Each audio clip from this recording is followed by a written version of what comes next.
Retomando lo que se hablaba hace un momento acerca de la cultura, decía yo que tiene dos acepciones. Cuando se dice que la persona es culta porque tiene conocimientos, la segunda también tiene que ver con las creencias, las costumbres, los hábitos, tradiciones, producciones científicas o artísticas que se dan en una sociedad, y por eso es que se le identifica como una práctica social. Esta segunda acepción es usada por los antropólogos sociales y culturales para hablar de su objeto de estudio.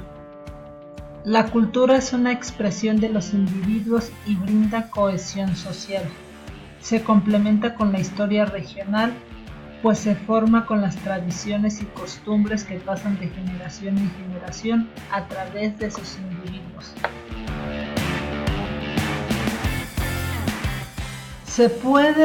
La cultura se puede dividir en cultura interna y cultura externa.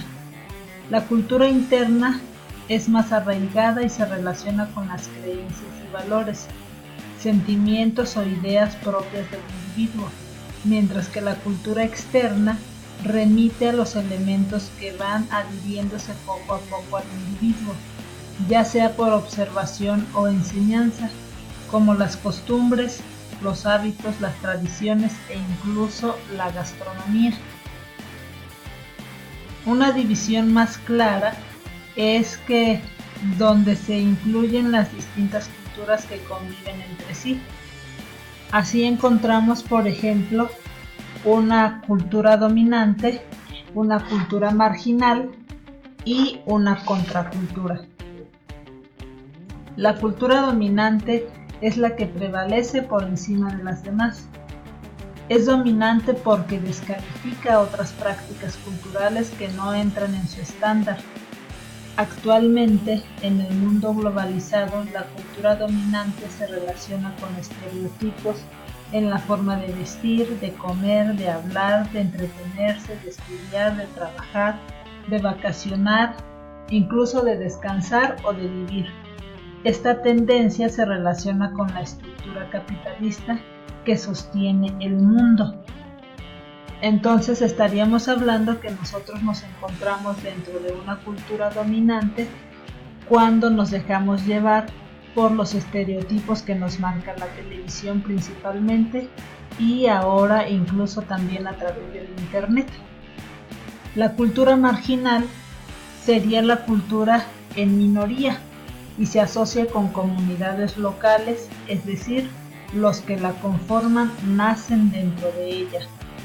Suelen sufrir la opresión, aislamiento o simplemente la indiferencia de la cultura dominante. Tal es el caso de los pueblos indígenas en nuestro país. Aunque en algunos casos se opta por la resistencia ante la gran opresión y estructura de la cultura dominante, estos grupos suelen perder sus espacios o identidades. Por eso actualmente en México existe una gran crisis relacionada con las culturas autóctonas u originarias, en donde la mayoría de las lenguas están desapareciendo debido a la discriminación que reciben o la misma indiferencia. Discriminación por algunos, incluyendo la élite política, y la indiferencia del grosso de la población al no defender ese derecho de identidad que tenemos todos como mexicanos a que permanezcan nuestras culturas autóctonas.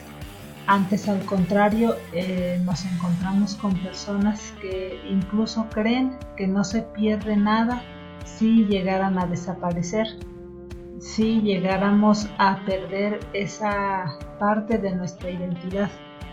En el momento en el que nosotros estamos haciendo de lado nuestras raíces autóctonas, estamos comportándonos de una manera muy similar a lo que hicieron los españoles cuando llegaron a estas tierras, en donde ellos hicieron valer su derecho de supremacía, donde se formaron castas sociales y que, por ejemplo, los españoles venidos de España tenían más derechos que los españoles nacidos en la Nueva España, y que estos mismos, los españoles nacidos en la Nueva España, tenían aún más derechos sobre aquellos que se casaban con algún nativo y entonces surgía el mestizaje. Los mestizos tenían menos derechos que los españoles nacidos en la Nueva España, y los españoles nacidos en la Nueva España tenían menos derechos que los españoles venidos de la península ibérica.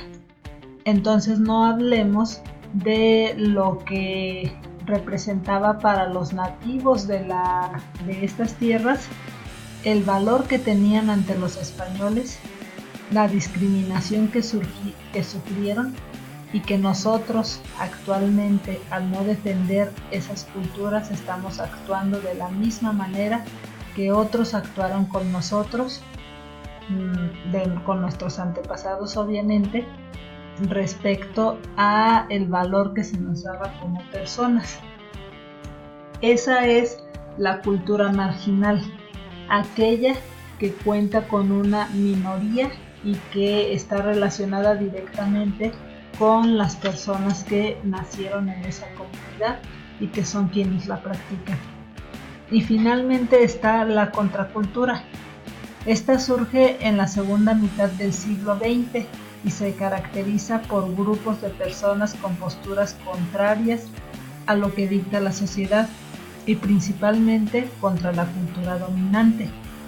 Por su naturaleza, cada contracultura tiene identidad propia porque defiende una postura específica. Los hippies, por ejemplo, como el primer gran movimiento contracultural en los años 70, defendían el amor comunitario y la paz para todos.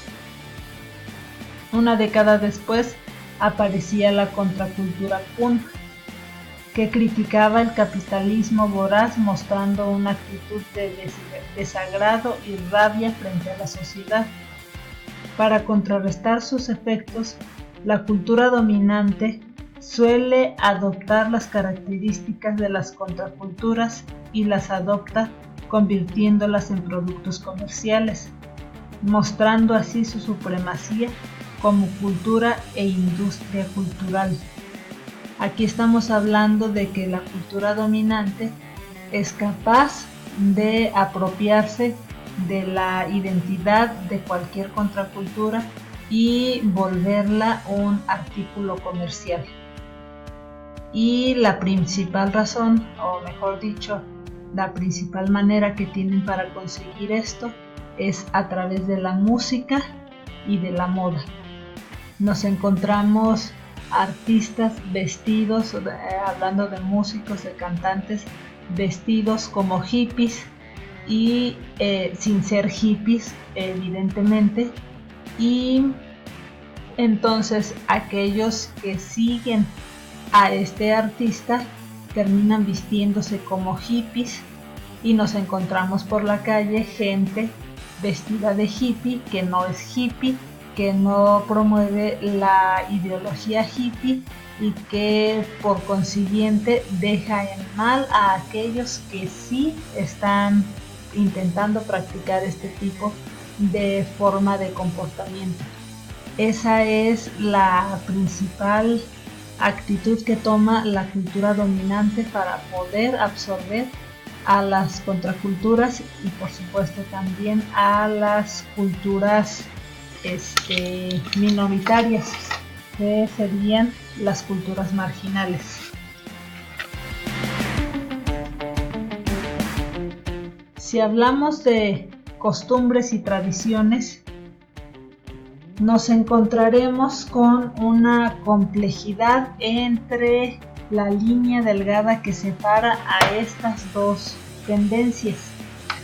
Por costumbre entendemos que se refiere a hábitos y conductas que consideramos se deben hacer de cierta manera dentro de nuestro contexto social.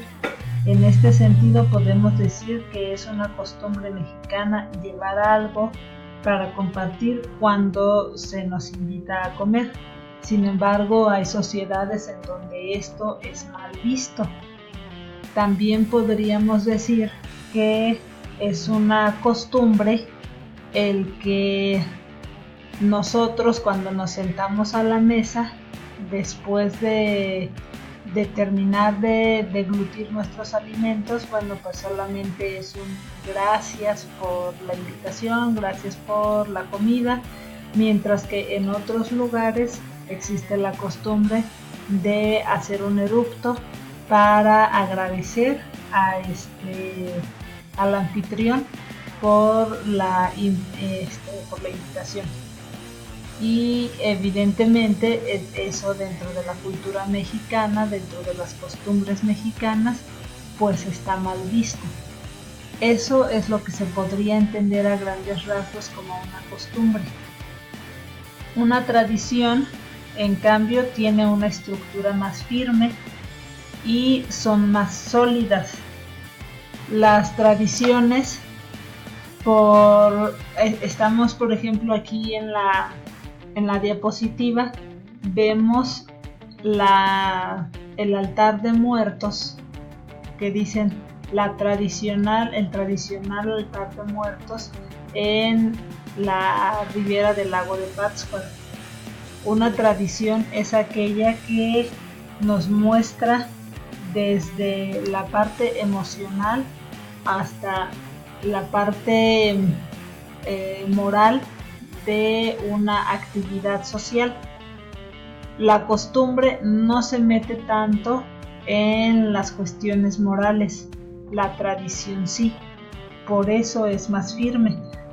Tenemos por ejemplo la tradición, la costumbre del matrimonio, que pasándola al rito tradicional estaríamos hablando de la conformación de una pareja donde los dos tienen una buena relación, donde los dos está el vínculo del amor, que es lo que los mantiene juntos o lo que los induce a estar juntos, mientras que la costumbre sería únicamente el cumplir con una sociedad que te exige que tengas una pareja de por vida.